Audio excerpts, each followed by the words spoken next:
Assalamualaikum warahmatullahi wabarakatuh. Alhamdulillahi rabbil alamin wa bihi nasta'in ala umurid dunya waddin. Wassalatu wassalamu ala habibi rabbil alamin wa imam ghurril muhajjalin Sayyidina Muhammadin wa ala alihi wa sahbihi ajma'in wa man tabi'ahum bi ihsan ila yaumiddin, amma ba'du.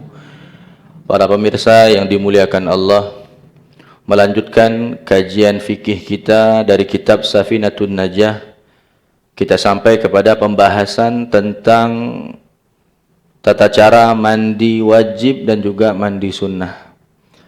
Pada prinsipnya cara mandi wajib dan juga mandi sunnah itu sama saja. Di sini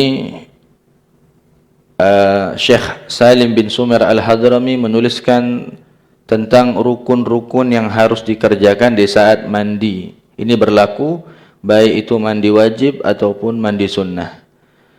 Beliau berkata rahimahullah ta'ala, faslun furudul ghusli isnani. Adapun fardu-fardunya mandi atau kewajiban di dalam mandi itu ada dua. Yang pertama an-niyatu adalah niat, kemudian yang kedua adalah wa ta'mimul badani bil ma', meratakan badan dengan air. Melihat dari apa yang beliau tulis di sini, kita bisa memberi kesimpulan bahwa untuk mandi wajib itu atau mandi sunnah caranya sangat mudah sekali. Hanya dua hal saja yang harus dikerjakan. Yang pertama adalah niat. Ketika mandi wajib ataupun mandi sunnah harus ada yang namanya niat. Niat ini dipasang ketika pertama kali kita menyiram bagian badan kita. Dan badan yang kita siram pertama kali itu boleh dari mana saja. Boleh kita memulai dengan menyiram kepala terlebih dahulu, atau menyiram tangan terlebih dahulu, atau menyiram kemaluan terlebih dahulu, atau menyiram kaki terlebih dahulu. Yang penting ketika kita menyiram pertama kali, disitulah kita meletakkan niat mandi kita, baik itu mandi wajib ataupun mandi sunnah. Dan niat itu letaknya di dalam hati. Tapi disunnahkan untuk ditalaffuzkan, untuk dilafadzkan. Ya. Adapun cara niat apabila mandi dari junub, maka kita memasang niat nawaitu raf'al janabah. Saya niat mengangkat junub, atau nawaitul ghusla li raf'il janabah. Saya niat mandi untuk mengangkat junub. Atau bisa juga dengan niat nawaitu raf'al hadasil akbar. Nawaitu raf'al hadasil akbar, saya niat mengangkat hadas besar. Atau bisa juga nawaitu fardal ghusli, saya niat mandi wajib. Atau nawaitu at-taharah lis-shalah, saya niat bersuci untuk salat. Kalau hanya niat nawaitul ghusla saja itu tidak sah, atau nawaitut taharah saja tidak sah. Ya, minimal kita pasang niat nawaitu li rafil hadasil akbar atau nawaitu fardal ghusli. Adapun kalau mandi sunnah juga harus ditakyin, misalnya nawaitu sunnatal ghuslil jum'ah, misalnya saya niat mandi sunnah hari Jumat. Nah, kemudian seandainya penyebab kita mandi wajib itu ada beberapa sebab. Misalnya dia mandi junub karena dua sebab. Pertama, sebab karena dia berhubungan badan, jima, sekaligus karena dia keluar air mani. Maka cukup satu niat sudah mencakup kedua-duanya. Jadi tidak perlu dipasang dua niat. Satu niat saja sudah cukup untuk mengangkat kedua hadas tersebut. Ya, cukup kita katakan, kita pasang niat nawaitul ghusla li raf'il hadasil akbar, atau saya niat mandi untuk mengangkat hadas besar. Jadi niat itu tidak harus bahasa Arab. Ketika niat boleh saja dengan bahasa apa saja, yang penting semakna dengan apa yang disampaikan tadi. Nawaitul ghusla li raf'il hadasil akbar.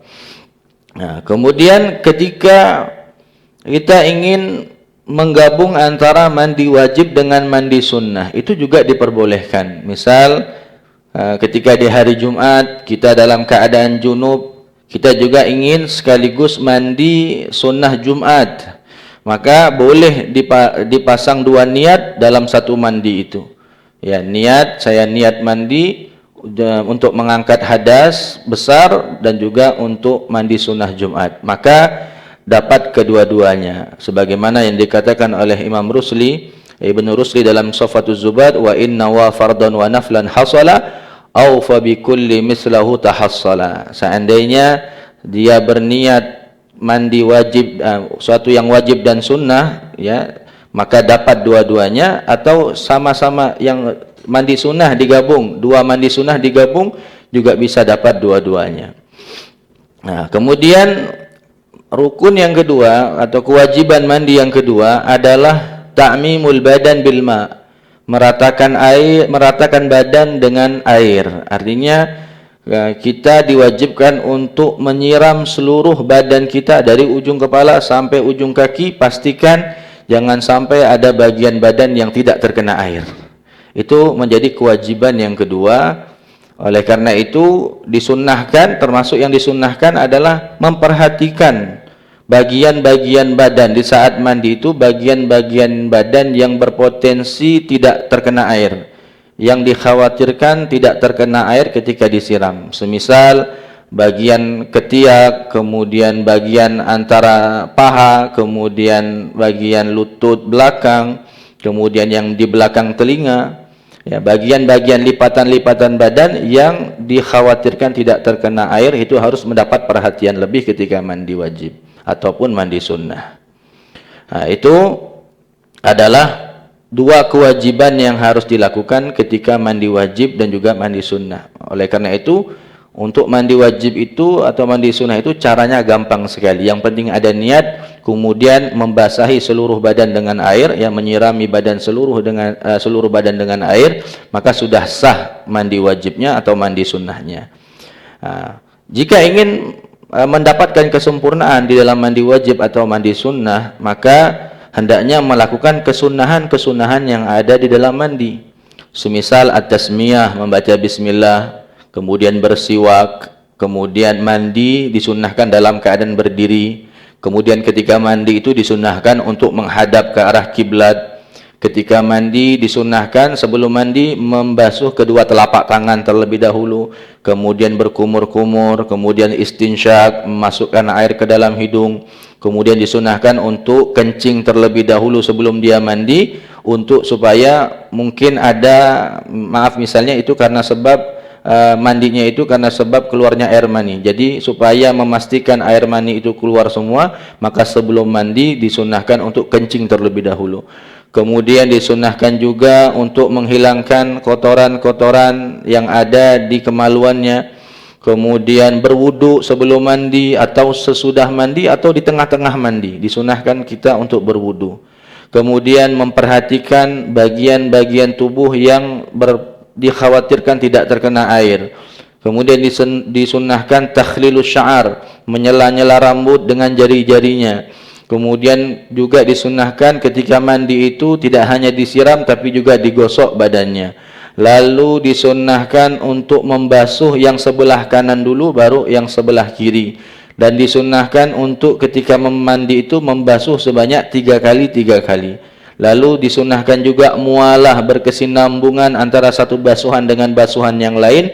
Dan disunnahkan ketika mandi itu hendaknya menutup aurat. Yang dimaksud di sini adalah aurat ketika dia sendiri, yaitu adalah as-sawatan, menutup kemaluan depan dan juga kemaluan belakang. Itu adalah aurat seseorang ketika dia sendiri.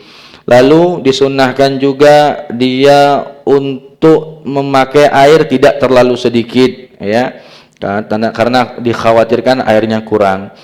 Nah, adapun untuk cara mandi yang paling sempurna, cara mandi yang disunnahkan, pertama, ya, yang harus dilakukan, ya, ini adalah langkah-langkahnya, ya, langkah-langkah ketika kita ingin mandi wajib atau mandi sunnah. Yang pertama, terlebih dahulu kita buang kotoran yang ada di kemaluan, baik itu berupa air mani atau najis seperti kencing atau yang selainnya. Kemudian setelah dibersihkan kemaluan tersebut, lalu menghadap ke arah kiblat. Setelah menghadap ke arah kiblat, dia baca bismillah, kemudian dia bersiwak, ya, kemudian dia basuh kedua telapak tangannya, kemudian dia berkumur-kumur, kemudian dia istinsyak 3 kali, kemudian dia niat untuk menjalankan sunnah-sunnah di dalam mandi.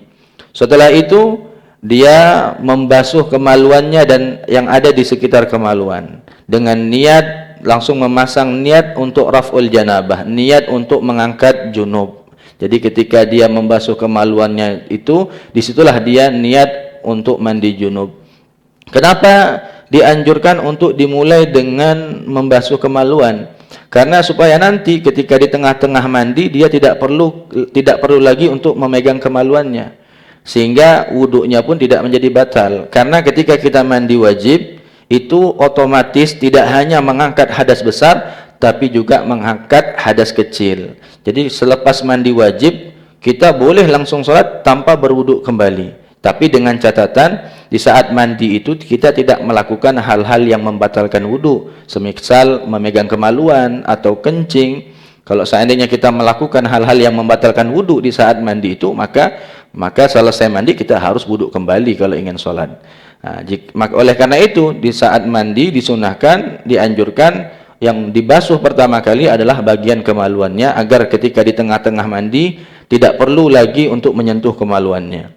Kemudian setelah dia membersihkan kemaluannya, disunahkan juga dia berwuduk terlebih dahulu dengan wuduk yang sempurna. Artinya wuduk disertai dengan kesunahan-kesunahan di dalam wuduk. Artinya dia ulang lagi, baca bismillah lagi, bersiwak lagi, kemudian membasuh kedua telapak tangannya, kumur-kumur lagi, istinsyak lagi, ya. Dan ketika berwuduk itu dia harus menutup, wajib dia untuk menutup dua kemaluannya, ya, yastura inda sawataihi.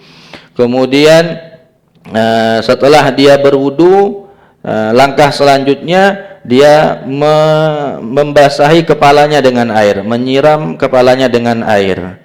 Lalu setelah itu dia membasuh bagian-bagian yang berpotensi tidak terkena air. Semisal bagian ketiak dibasuh terlebih dahulu, bagian bawah hidung, ke bagian belakang telinga, bagian antara kedua paha, kemudian bagian di belakang lutut, bagian tumit, atau di bagian sela-sela jari. Setelah itu dia membasuh bagian badannya yang sebelah kanan, bagian depan badannya yang sebelah kanan dia siram sebanyak 3 kali, kemudian bagian belakang kanannya yang sebanyak 3 kali, kemudian bagian depan kirinya sebanyak 3 kali, lalu bagian belakang kirinya sebanyak 3 kali. Lalu kemudian baru dia menyiram bagian kakinya. Itu tata cara yang paling afdal untuk melaksanakan mandi wajib ataupun mandi sunnah. Mungkin itu saja, mudah-mudahan apa yang kita pelajari menjadi ilmu yang barakah, ilmu yang manfaat, ilmu yang bisa menambah kualitas ibadah kita kepada Allah Subhanahu wa taala. Amin ya rabbal alamin. Kurang lebih mohon maaf. Assalamualaikum warahmatullahi wabarakatuh.